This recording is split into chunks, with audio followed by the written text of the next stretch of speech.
baax a baax waaw gis nañ commentaire yi gis nañ like yi gis nañ lépp wax ni yéen daal yéen a tax ñuy sonn déggalu si rëcc yi bu baax waaw tey taxaw seetlu bi mooy waa conseil des leaders bi Yewwi Askan Wi démb defoon nañu waaw conférence des leaders bi Yewwi Askan Wi démb defoon nañ seen conférence de presse quoi waaw léegi wax nañ ci di gën a am solo mooy rapport Cour des comptes bi ñoom parce que loolu bii Sénégal rek wala nokk sa yitte quoi bii Sénégalais rek wala nekk sa yitte nga taxaw défendre ko xeex loolu mooy loolu dërëm bu nekk ñu xam fu ñu dugg comme que ñoom am nañ ay député nag dañ ci gën a taxaw bu baax a baax boo xam ni Sénégalais yi daal seeni di jaxasoo seen bopp dina leer daal donte Sénégalais yi nee nañ du mujj fenn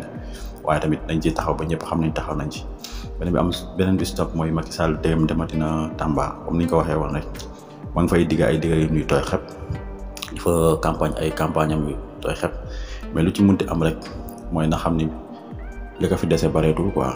ay weeram la ñuy compter ndax mandat am léegi mu jeex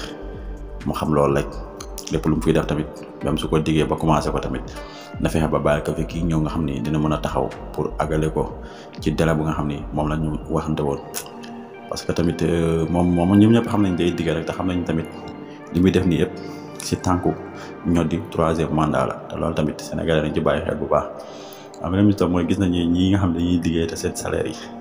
loolu moom bari na ci Sénégal surtout entreprise privée yi dañ lay utiliser